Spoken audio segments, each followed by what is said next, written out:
As I told you on 9/11, I suddenly realized it was my task to make difficult books readable, which is what I've done on the back table. I sometimes describe myself as a man who reads big, thick, old books and writes modern, small books that anyone can understand. And actually, I rather enjoy it. I don't surf the web. People are disappointed when they run into me sometime and some other counter-jihadist, they go, "Have you seen my website?" No. I don't even go to my own website. I have very little interest in the web except for Craigslist and Yahoo headlines and Drudge. That's it. So I like reading big, thick, old books. I really do. But I thought when I got my books written, in which the Quran was easy to understand, here's Muhammad, easy to understand, all these books on Sharia and everything were easy to understand, I thought, we win. No, we don't even have game. Because what I discovered was, other than a minority view, and trust me, you are so minor, everyone else's reaction to the knowledge, to the answer to question, what is the true nature of Islam, react in fear, hatred, and anger. When I try to explain to people something about Islam, they're terrified. So I thought people would run when I got my books published, and indeed they did run away from me. So I thought there was just one great question. What is the true nature of Islam? But I found there was a second question more important. Why are we afraid to know Islam? Now, remember I told you about stories? Here's the thing. My books are factual. They work here. But in dealing with human beings, if you're going to make a sale, any salesman will tell you this, the facts are secondary to the feelings. And where you get feelings is from stories, amongst other places. And I began to think about, why is everyone so afraid even though they don't know anything? Well, it turns out they do know little figments of stories about Islam that involve violence. And the knowledge that they were into the slave trade does not come as a shock, really. So, remember I told you that the house of Sufism was like a palace with a smell coming up from the basement? Everyone smelled that smell. They just don't want to talk about it. But it's somewhere deep in the back, almost primordial mind. So, the problem is we don't know the history of Islam. We don't know the answer to this question. This is the world of Islam. How did it happen? You can ask very intelligent people, and they will not be able to give you the answer to this question. How did North Africa go from being European and Christian to becoming Arab and Muslim? How did that happen? And is that an important question? How did the Middle East go from being Christian to Muslim? And is that an important question? I think it's an overwhelmingly important question. All right. Now, to understand how that Islamic world came about, we're going to have to go about and see how Islam entered our world. Now, to do that, Islam entered the world of the Byzantine Empire.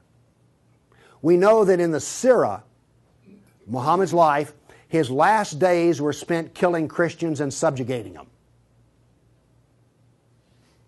After he died, that process continued. So, let's describe the world that Islam invaded. Now, we're told that the Roman Empire collapsed when the German barbarians invaded Rome. You all heard that story? Well, that's false. That is not true. It is wrong. What happened was, after the German barbarian tribes invaded Rome, they set up their own version of the Roman Empire. They retained classical culture. They spoke Roman. They hired Roman philosophers and Roman attorneys to teach their children and to run their schools.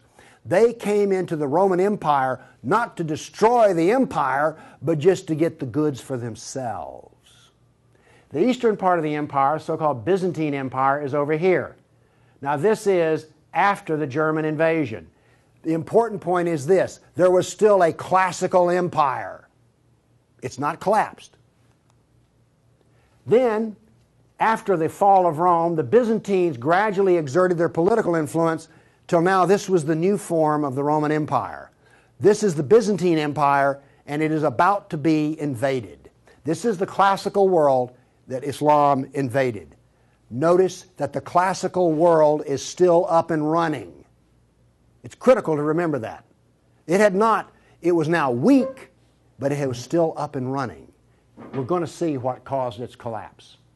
Here we see in 25 years, 3 stages of development of the spread of Islam. This is 25 years' work. How is it that the Arabs were able to do to the Byzantine Empire what the Persians could not do in Iran? Here's the answer to that question. It has to do with Iran, actually. The Greeks and the Persians had been having wars since forever. All right? The 300 at Thermopylae, that was about the Persians. All right? Alexander the Great, he defeated the Persians. The Persians kept hammering on the Romans and then the Byzantines, and 25 years before Islam invaded, there was one massive last series of battles that left Persia weak and the Byzantine Empire very weak. Then comes along the Black Plague. 1 person in 3 dies. So the Byzantine Empire, when Islam invaded, had been weakened by a long war with Persia and the loss of 1/3 of its population. The economy had collapsed by 2/3. You think the Obama economy is bad? Try 2/3. So we had an empire that was weak, invaded by people with a mission. Now what's important here is these 3 different shades of green represent the different caliphs. This empire is beginning to build here came from people who could be described as the apostles of Muhammad. Why is it important to know that? They knew Muhammad. They held his hand. One of them, Ali, married his daughter. Abu Bakr was his father-in-law. These people are not just brothers in the religious sense, they're brothers in the family sense. They knew Muhammad like I know my wife. And what did they do? Did they go out preaching the Quran? No, they didn't. They picked up their swords, got on their camels and horses, and went out whacking Christians and Persians. That is, this is the true nature of Islam. Here you see it. This is the fruit on the tree. Massive destruction. Now notice something else that's happened here. Egypt is the breadbasket of the Mediterranean. Syria, the heart of the intellectual world of the classical empire. In 25 years, the classical civilization lost its ability to feed itself and lost its biggest brain trust. This destroys classical Christianity. Christianity that we have today is a bloody stump of the original Christianity. Why? This destroyed the heart of it, transformed it. The first stage of the annihilation of classical empire, gone. The heart of it's gone. Okay. A century later, notice over here in Spain, 750 AD, Spain is already Muslim. This is rapid fire conquest. This is going to become very important because this happened as it were in the life of a nation overnight. This brutal assault is the key as to why we fear Islam. Now then, you're next going to see history that you've not heard before. I'm not a historian, but I am a scientist.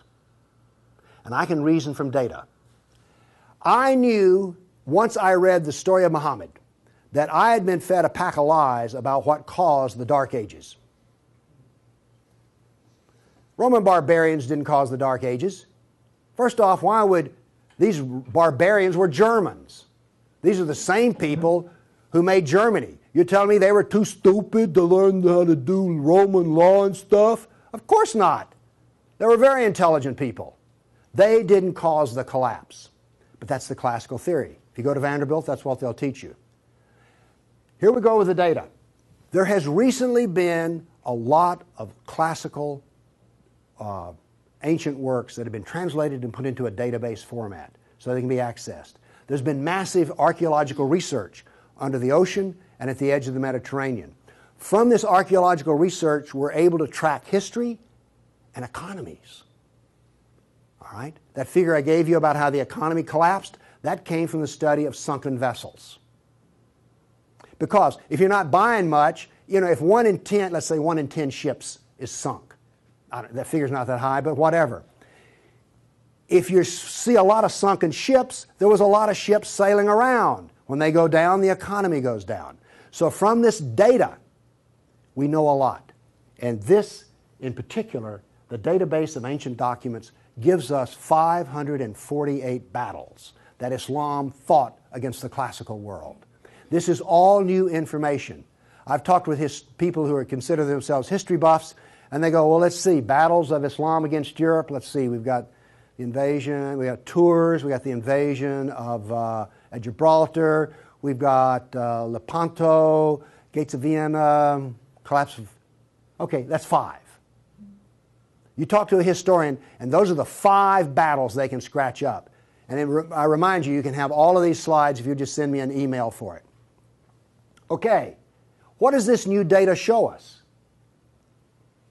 It shows us this. See the white spots? They're brand new battles. They're going to change to red. These are new. Every time, we're going to show you this all over again.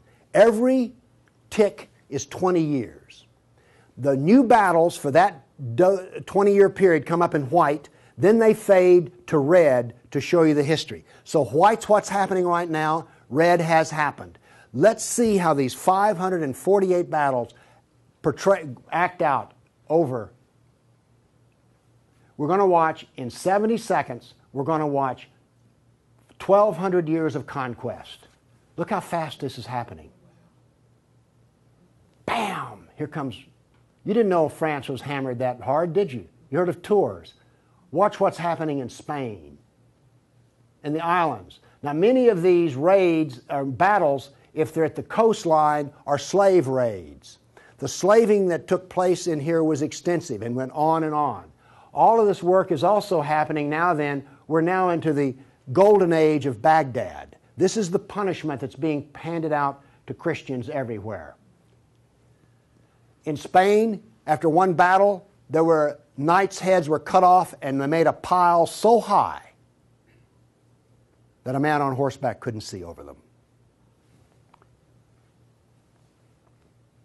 All of the European civilization in North Africa is now gone. I have a question. Have you read the 13th tribe? No. Okay. Now, pretty soon, and by the way, there will be a period of time, and you can see the clock running up here, there will be a brief blip of 5 battles that occur in North Africa, the Barbary Pirate Wars. We're on there. Okay? Now then, Byzantium has fallen. Now then, Eastern Europe is being hammered. Notice that it is relentless. It doesn't stop. This is the history that you're never told about. This is the history that explains how all of this came about. Now then, they're getting slower because Islam is becoming weaker.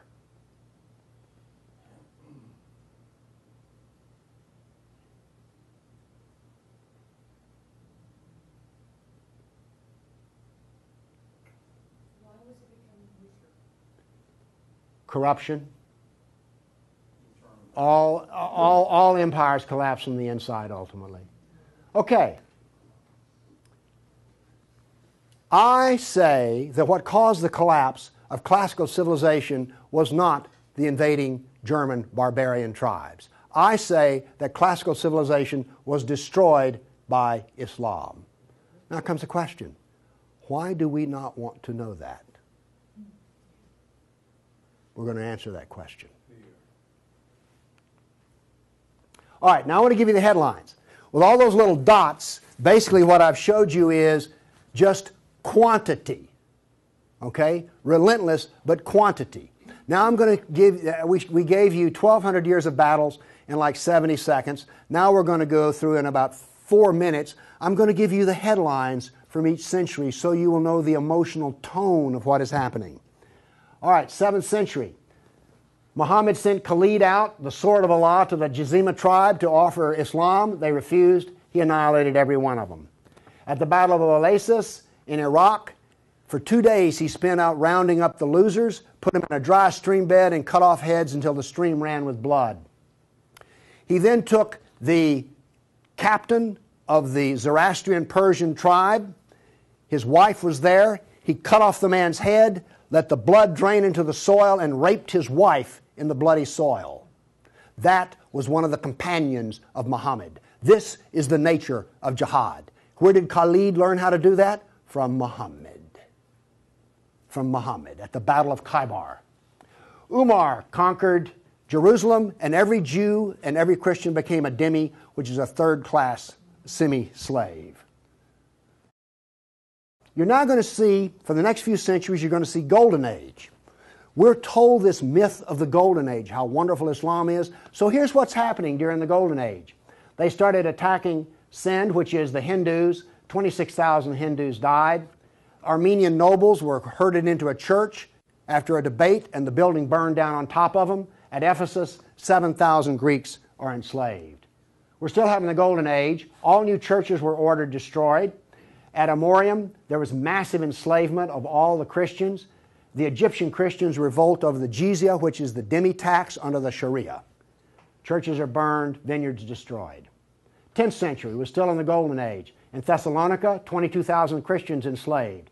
Christians massacred in Seville. In Egypt and Syria, 30,000 churches destroyed. You have your religion, I have mine.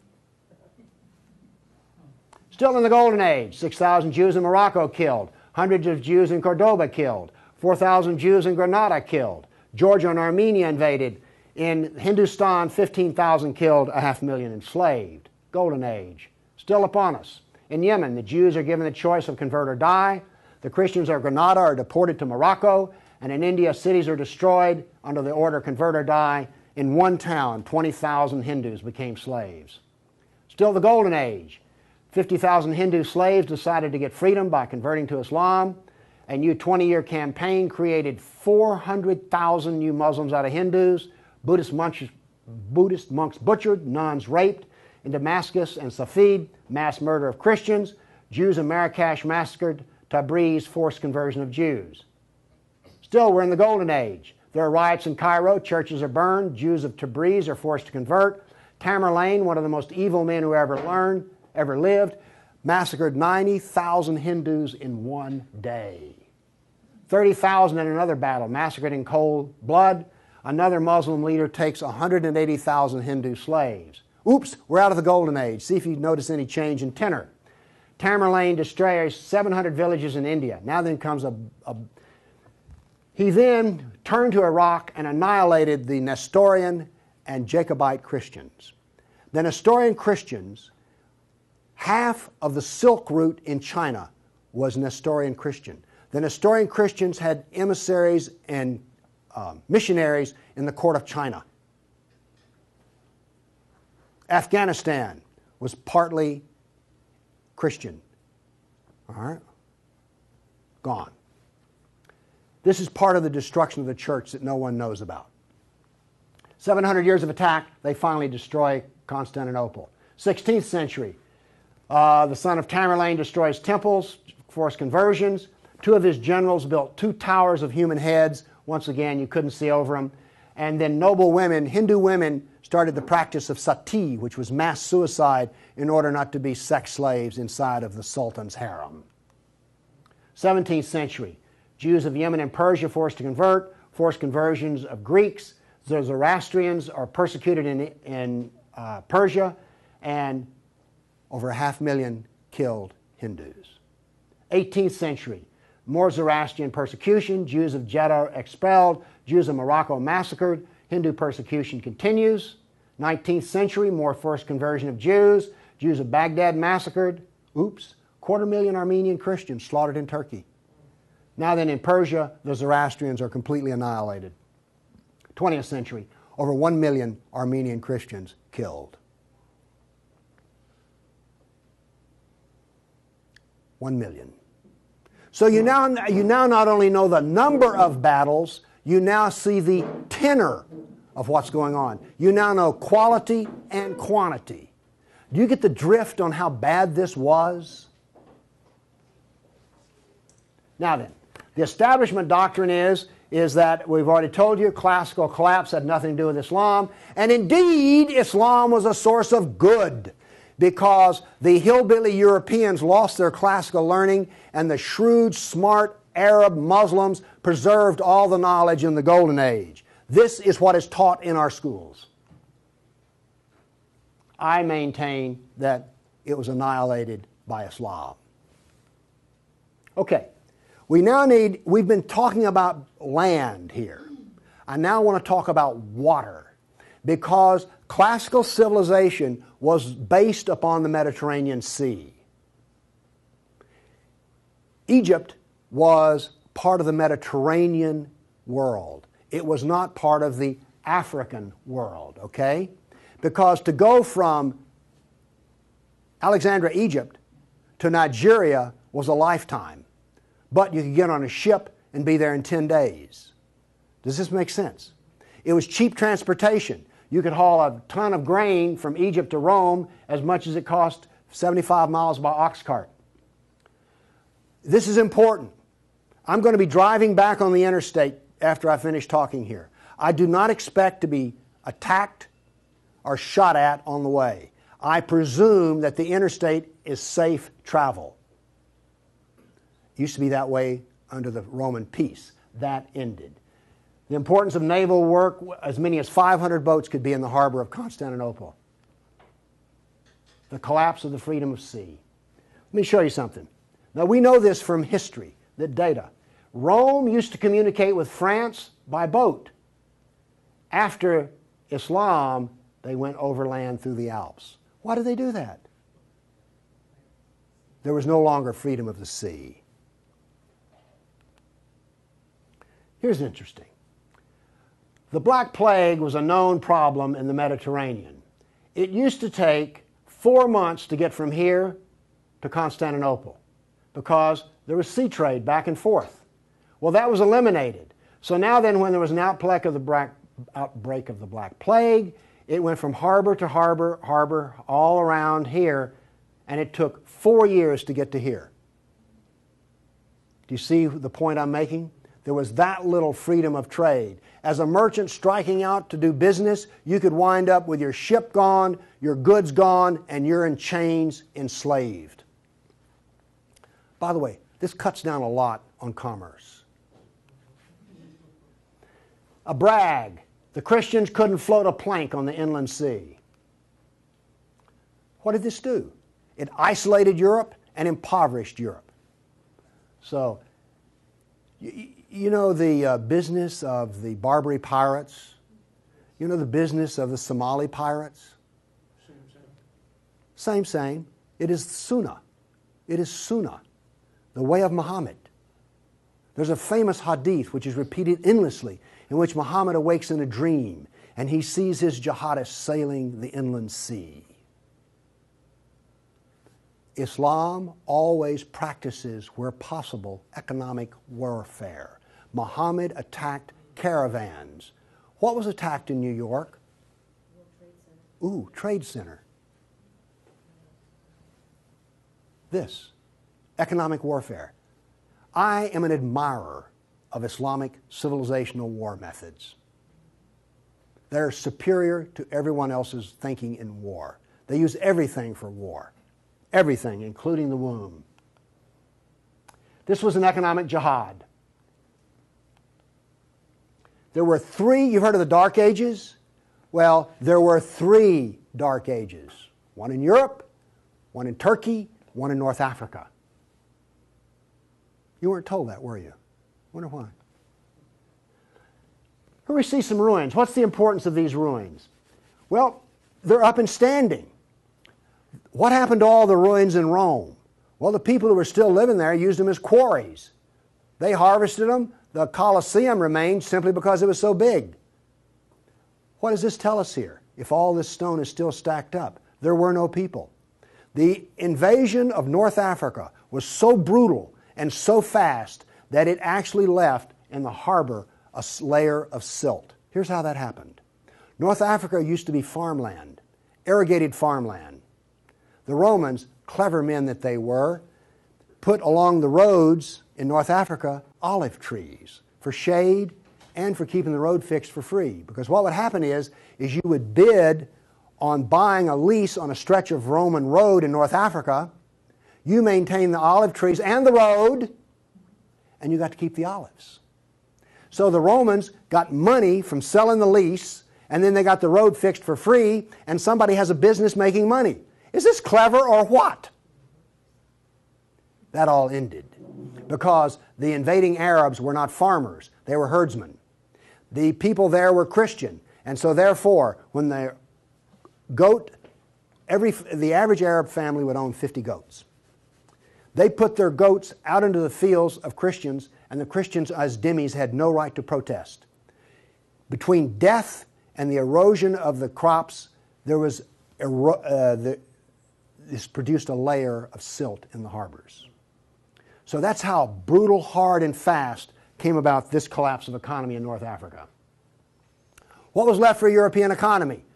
Furs, lumber, swords, and slaves. We're now really getting to one of the points where we don't want to know this history. Anybody here all real proud about how some of your ancestors were taken off a coast in Italy and then put into a harem in North Africa? And now you have children from that who are distant relations? You see, you may have distant relations in the Arab world you don't know about because 1 million Christians were sold into slavery. And by the way, the Venetians helped to do that. And another embarrassing piece of news is this. The Jews were very big in the trans-Mediterranean slave trade. Nobody comes out of this looking good. No one looks good. Are you also beginning to see, like, I don't think I want to know any more about this history at all? Okay?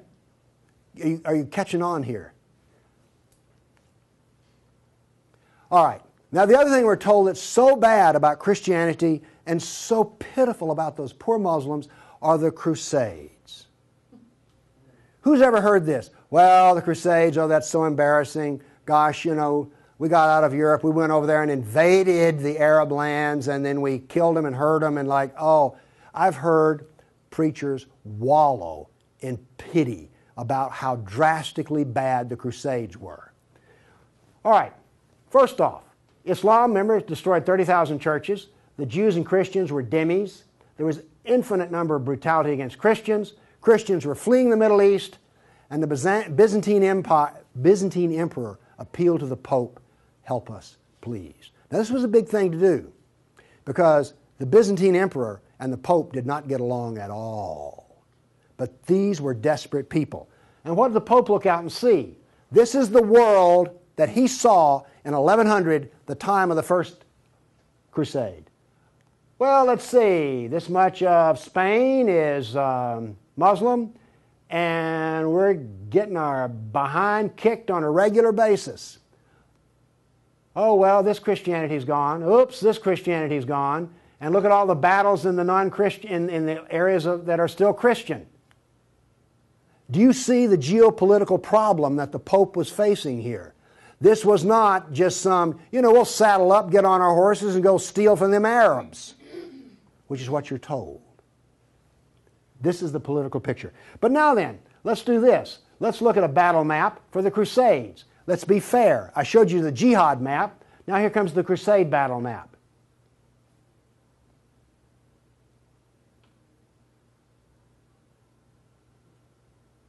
We're almost done. That's it. Now we're told that the Crusades are the moral equivalent of jihad. And therefore we need to be ashamed and whine and cry. All right. The Crusades were defensive, lasted 300 years, and the last one was over 800 years ago. All the jihad was offensive, lasted 1,400 years, and it's happening right now. In all probability, some Christian is being slaughtered in Nigeria today. Now, Is this moral equivalence?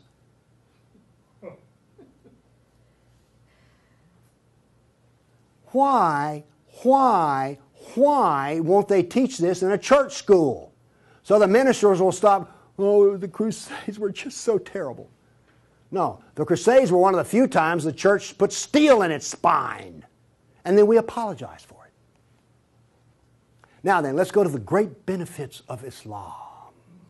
We're told about two different golden ages. We're told about Andalus, the wonderful empire in Spain, in which there was multicultural peace, and Jew and Christian and Muslim all lived together in a golden age in Europe.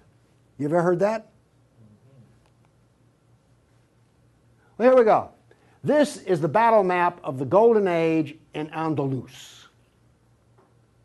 Now, while all this is going on, orders for slaves are being filled. The first slave order out of Spain was the caliph ordered up 3,000 blonde virgins.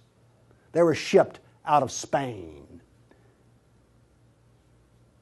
Battles are going on in which Christian knights die. But notice something here. The Christians won't quit fighting. This is going to take 700 years, and there's going to be nearly 150 battles fought. Where was this caliph located? There was more than one caliph at the time. This was a caliph in North Africa. Okay. Now then, looking at this, do you understand why when Isabel and Ferdinand were finally in full power, they told every Muslim in Spain to get out of here? They drove everyone out. Okay, my question for you is this. Was Andalus a multicultural golden age or a reign of terror? I claim it was a reign of terror, and it was not a golden age at all. And yes, there were a few people who had it good. The elites had it good. There were some rich Jews and rich Christians that had it good. Also, otherwise, there was constant war, slavery, and Christians had to wear robes so you could tell a Christian from a block away. And a Christian couldn't carry a sword, and they paid special taxes. And then we come to the question, why are we told this story? Now we have the Baghdad Golden Age. Here we go. This is all the battles that are fought during the period of the Golden Age in Baghdad. Now, not only are they as busy as they can be killing Christians, but they're also busy establishing the Sharia doctrine. They're also busy establishing the Hadith doctrine. And they're also busy in doing things like slave trading. You know all those exotic photo pictures you've seen of the harem? They're sort of pre-Playboy sexy, beautiful women in gauzy outfits. All of those women were Christians. Less romantic sounding, isn't it? The other thing that's happening in Baghdad is this. A new philosophy is being generated in which there is no cause and no effect. This turns out to paralyze the mind. Okay, those were all the battles that were fought during the mythical Golden Age. Okay, during the Golden Age, Christians and Jews were dhimmis, Christians were sex slaves. Here's one that gets me. During this Baghdad Golden Age, they evolved a philosophy in which there were no laws of nature and there was no cause and effect.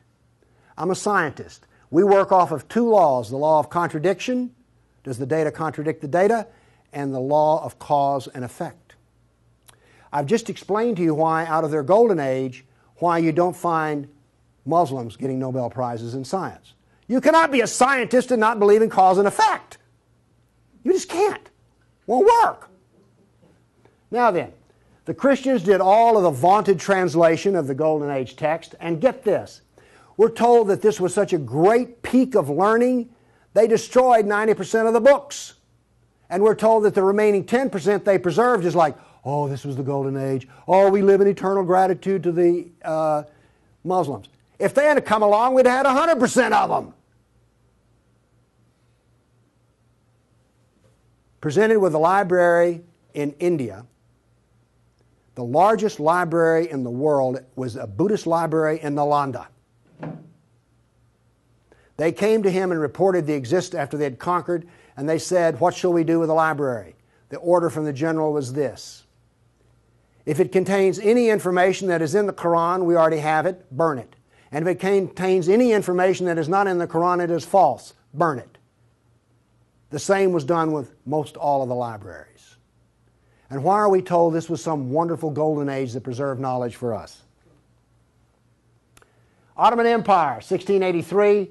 The reason I have this up here, Islam in Europe.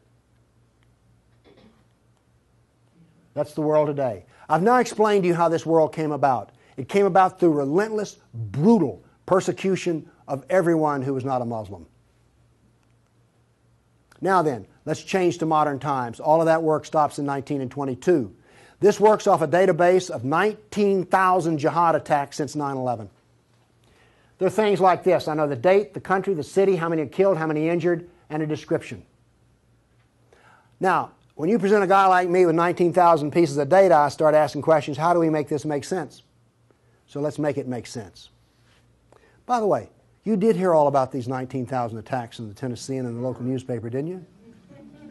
You did hear about this. It was on the nightly news. We heard about Fort Hood. Oh, the workplace incident. Oh, yeah, I got that. All right. Anyway, moving along here.